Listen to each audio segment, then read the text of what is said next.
deixar de jeito nenhum, porque ele falou assim pra ela, quando a menina era pequena, que ela mais precisava de você, você simplesmente abandonou ela, virou as costas e foi embora. E agora que ela já tá moça, que ela já não precisa de você pra mais nada, você quer chegar aqui e levar ela embora? Não vai não. Só que a minha mãe, ela resolveu ir na justiça e tentar me conseguir de volta. E ela disse assim, filha, eu não te abandonei. Naquela época, eu não tinha condições de ficar com você. Eu precisava trabalhar, eu não tinha condições de te sustentar. Então o que eu fiz foi pensando no seu melhor, não foi te dando as costas, não foi te abandonando. E quando o juiz me perguntou com quem eu queria ficar, se eu queria ficar com o meu pai ou com a minha mãe, me veio na minha cabeça todas aquelas lembranças que eu tinha da casa da minha mãe antes de completar 5 anos, da forma que eu me sentia em casa, que eu me sentia inclusa, que eu sentia que eu tinha uma família, que aquele era o meu lugar. Então, na esperança de recuperar isso, eu disse para o juiz que eu queria ficar com a minha mãe. E a minha mãe me levou embora. E eu lembro que no dia que a gente chegou em casa, que a minha mãe chegou comigo na casa dela, eu olhava cada cantinho daquela casa. Eu entrava toda animada nos quartos, na cozinha, no banheiro, porque eu queria sentir aquele calor de volta, sabe? Eu queria sentir de volta aquela sensação de, ai, eu tô em casa, eu tô de volta na minha casa. Mas momento algum eu tive essa sensação. E foi só com mais ou menos, não sei, 1, 2, 3 semanas que eu fui descobrir o real motivo que a minha mãe me procurou, o real motivo da minha mãe me querer tanto de volta na casa dela. Eu já estava com 12 anos, certo?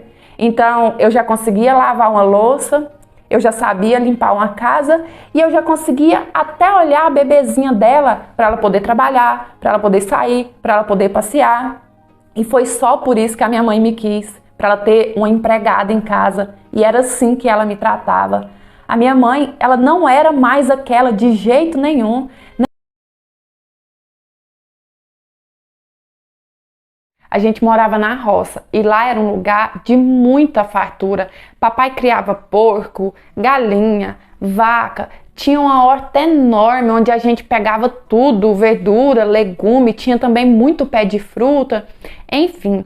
E a nossa fazenda ficava bem perto de uma estrada que era enorme, que praticamente cortava a cidade afora.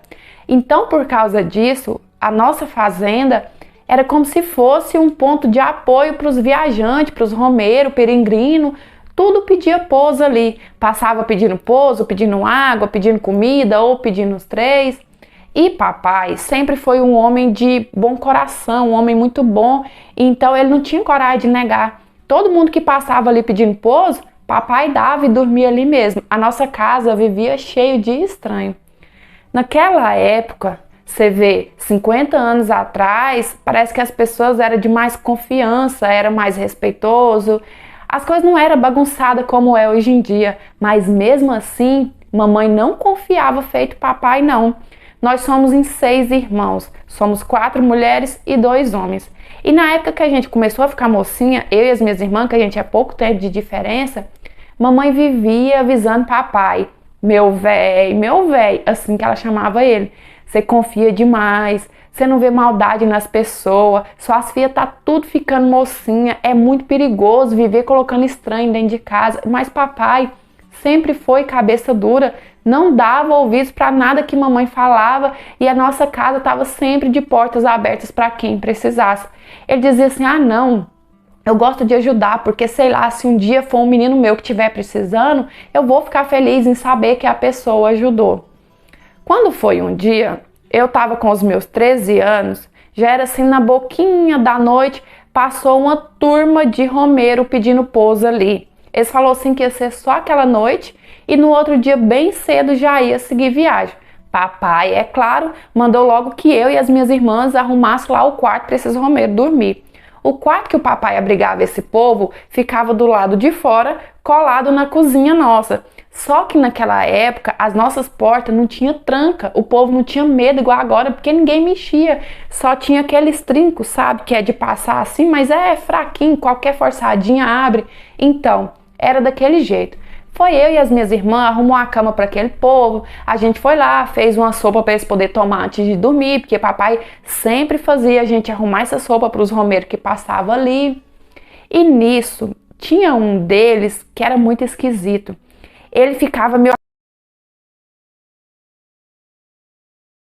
zerada, não tinha R$ 1 sequer consumido naquela comanda. Ah, meu amigo, aí a confusão que já estava meio que baixando os ânimos, recomeçou tudo. Você vai pagar, você vai dar um jeito.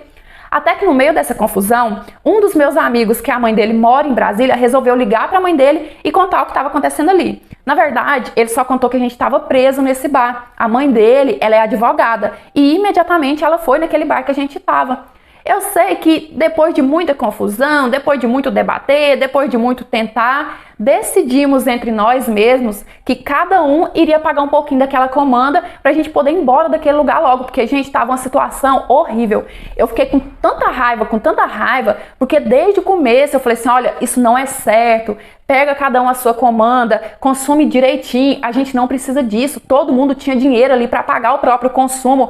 E esse meu amigo que fez isso era o que menos precisava, porque ele estava viajando bancado pelos pais. Mas não, eu avisei e no final das contas eu ainda tive que pagar bebidas que eu nem sequer consumi. Foi a maior vergonha que eu já passei na vida. Eu nunca tinha me imaginado passando por uma situação daquela. Depois daquilo, eu fiquei com o pé atrás com esse amigo meu, porque tipo, eu vi que ele é capaz de fazer qualquer coisa. E o pior ainda, ele nem se importa em envolver as pessoas no meio da confusão dele. Depois que passou, a maioria que estava ali achou aquela situação super engraçada, mas eu não vi graça nenhuma. Eu tenho agonia quando eu lembro e só de lembrar eu ainda fico com raiva. Depois daquilo, eu nunca mais voltei em Brasília, mas quando eu voltar também, eu tenho certeza que eu não vou nem passar na porta daquele bar.